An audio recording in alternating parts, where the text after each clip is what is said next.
Bab 53. Minta model dok **E. Canari berjalan menuju tempat sang kakek terbaring.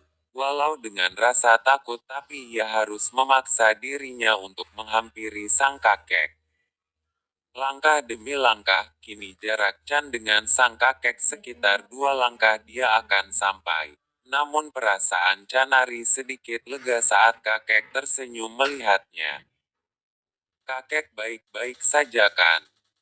Sapa Chan terlihat iba melihat pria tua itu yang telah stroke dengan perkataannya sebelumnya. Sang kakek hanya mengangguk sambil tersenyum saat membalas sapaan istri cucu kesayangannya itu. Walaupun bibirnya bergerak hendak ingin menyampaikan sesuatu, namun sang kakek hanya bisa memberikan pergerakan bibir yang tidak bisa diartikan apa maksudnya. "Kakek kenapa?" tanya Chan lagi saat melihat kondisi sang kakek yang kini beda dari sebelumnya. Bagian tubuh sebelah kiri terlihat kaku untuk digerakkan. "Jangan khawatir. Kakek hanya storke biasa. Entar juga akan sembuh jika diterapi berulang kali nanti." Kali ini Basten nyahut perkataan istrinya, seraya memberikan semangat kepada sang kakek. "Cepat sehat ya kek," ucap Canari penuh harap atas kesembuhan sang kakek. Lagi-lagi Pak Joko hanya bisa menjawab dengan senyuman yang begitu kaku perkataan Canari. Di satu sisi, sang ayah sedang tidur sajak sebelum kedatangan Canari ke rumah sakit karena kecapean. Karena keberadaan mereka di rumah sakit untuk menjaga Pak Joko, lebih banyak waktu begadang dibanding istirahat. Basten yang memperhatikan bisikan-bisikan istrinya. Dia segera mengambil alih untuk membawa keluar sebentar istrinya, untuk mengantisipasi jangan sampai sang ayah terganggu tidurnya. Namun hal itu belum sempat terjadi. Sang ayah sudah dibangunkan oleh mimpinya, yang mana dalam mimpinya itu mengingatkan kembali semua masa lalunya dengan istrinya Tiara, hingga perjalanan hidup mereka yang terpuruk karena harus menghadapi masalah yang begitu besar. Dan satu hal yang paling terkesan buruk dalam mimpinya itu, saat ayahnya memarahi dan Tiara dengan berbagai ancaman. Hingga saat itu Harry berantem dengan ayahnya, karena tidak tega dan tidak rela melihat istrinya dimarahi yang terlihat sangat kejam oleh ayahnya. Dan dalam mimpinya itu ia tidak rela kehilangan seorang istri yang telah menemaninya hingga memiliki seorang buah hati, yaitu Basten. Papa udah bangun," sapa Canari kepada ayah mertuanya. "Itulah. Abis cerewet kali dari tadi.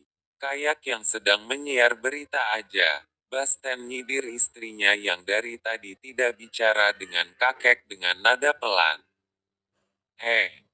Ini pun belum seperempat dari suaraku loh mas, ini udah sangat minim banget volumenya." Chan membantah dan tidak berterima penghakiman dari suaminya, pasalnya dalam konteks bergurau. Pak Harry hanya tersenyum melihat ocehan Basten dan Canari, sambil melihat jam di layar ponselnya ternyata sudah menjelang petang. "Papa udah lama tidur ya?" "Lumayan Pak. Mau aku pesanin makan malam apa buat Papa?" tanya Basten. "Apa aja nak?" "Oh iya, kalian pulang aja. Biar aku yang jagain kakek. Entar kalau kenapa-napa, aku telpon kalian." Perkataan Pak Harry sedikit lega karena melihat ayahnya sudah siuman, walaupun dengan kondisi yang masih belum sehat total. "Iya Pak, besok pagi juga aku harus menghadiri rapat di kantor cabang kita di Bandung." Sebelum Basten dan Canari pulang dari rumah sakit, mereka menyempatkan diri untuk makan bareng. Dan di saat makan kondisi sang kakek sedikit mulai membaik, karena sebelumnya dia makan harus disuapin. Tapi sekarang udah bisa makan sendiri. walaupun masih belum seperti biasanya sebelum ia sakit. Namun tiba-tiba di sela-sela makan mereka, Basten mengingatkan dengan tegas istrinya, "Kamu jangan sebut-sebut nama wanita itu lagi ya." Perkataan Basten terdengar serius, dan tidak lain wanita yang dimaksud ialah ibunya, wanita yang telah melahirkannya yang bernama Tiara. "Gak boleh begitu, Mas. Biar bagaimanapun juga, Ibu Tiara adalah mamanya Mas, yang telah melahirkan Mas di dunia ini."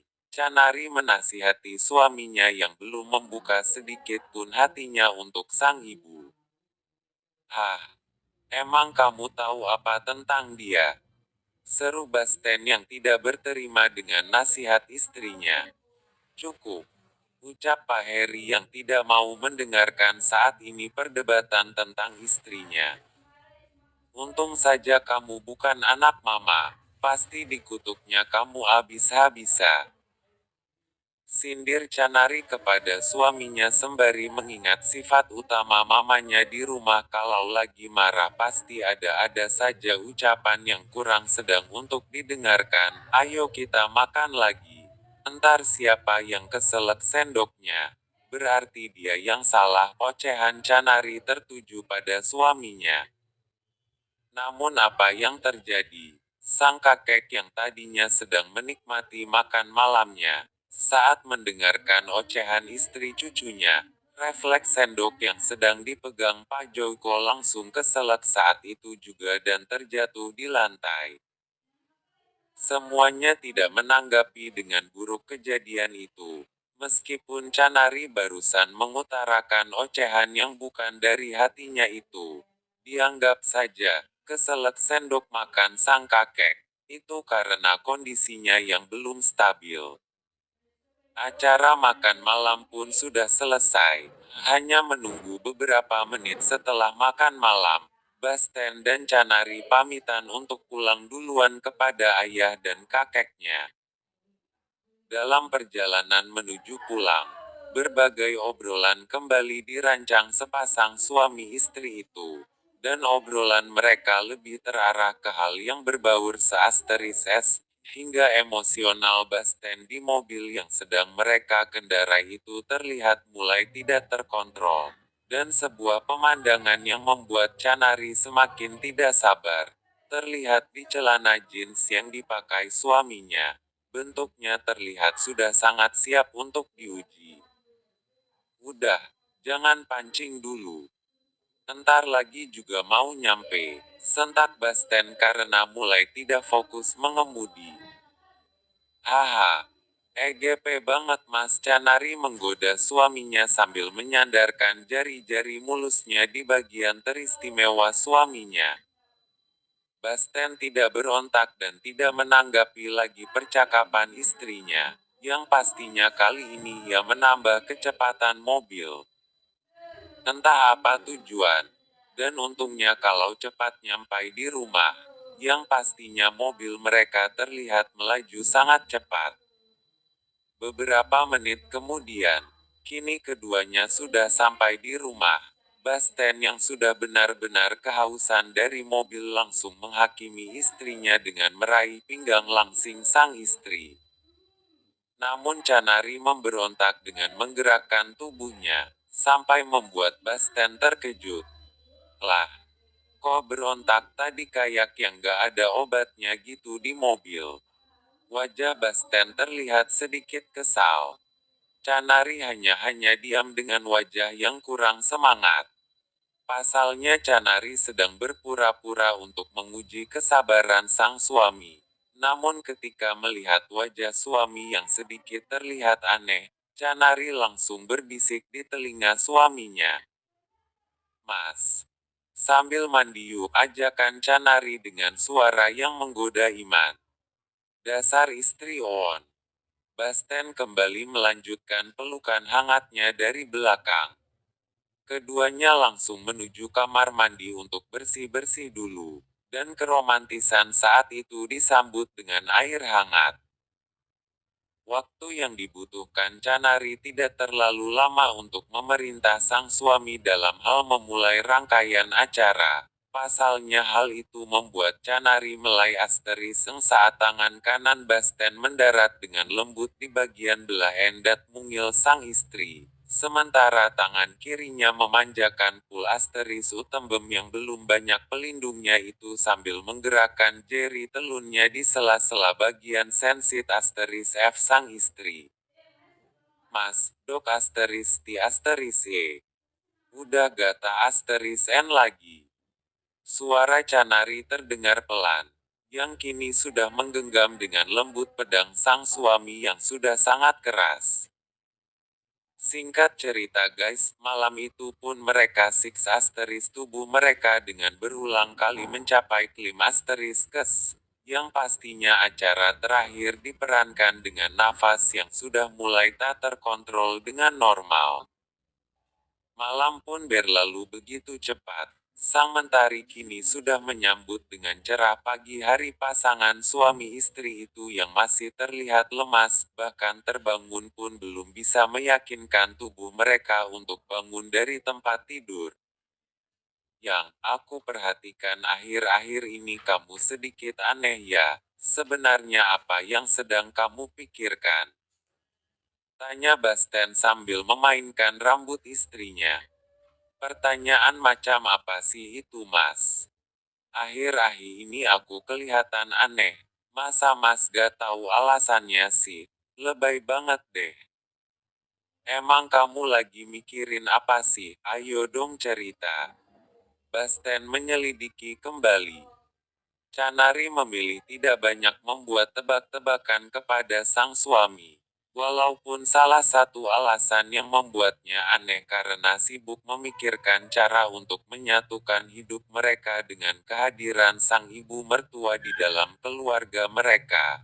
Dan berikutnya ia berpikir bahwa orang yang paling ia cintai dalam hidupnya akan meninggalkannya. Tentu karena pernyataannya yang telah membuat kakek mertuanya stroke dan harus merebahkan dirinya di rumah sakit. Aku juga gak tahu mas. Yang pastinya akhir-akhir ini aku merasa makin sayang dan cinta sama mas. Sehingga aku tidak mau jauh-jauh dari mas. Jangan tinggalkan aku ya mas. Perkataan Canari terdengar pelan dengan mata yang terlihat mulai berkaca-kaca. Basten membantu membangunkan tubuh istrinya. Kamu jangan berpikir yang aneh-aneh tentang itu. Karena hal itu tidak akan terjadi. Entahlah mas. Pokoknya akhir-akhir ini bawaannya aku sering merasa sedih. Seperti kehilangan seseorang yang sangat aku sayangi dalam hidupku. Tetesan air mata pun mulai pecah dan membasahi pipi Canari. Udah. Jangan mewek dulu. Nanti lanjut meweknya kalau mas udah balik dari Bandung mengikuti rapat. Lihat tuh wajahnya terlihat aneh. Goda Basten sambil melihat jam dinding. Dan perkataan itu berhasil membuat sedikit bibi Canari tersenyum tipis. Tidak ada lagi pembahasan. Basten kini sudah mulai bersiap-siap untuk pergi mengikuti rapat di cabang perusahaan mereka di Bandung. Di sepanjang kepergian sang suami mengikuti rapat, Canari menghabiskan waktunya dengan kesedihannya, dengan berbagai lintasan pemikiran yang membuat banyak berandai-andai. Namun siapa sangka kesedihan Canari sekejap musnah saat melihat kedatangan sebuah mobil yang masuk ke dalam halaman rumah mereka. Lanjut ke halaman berikutnya. Jangan lupa untuk tersenyum ya guys.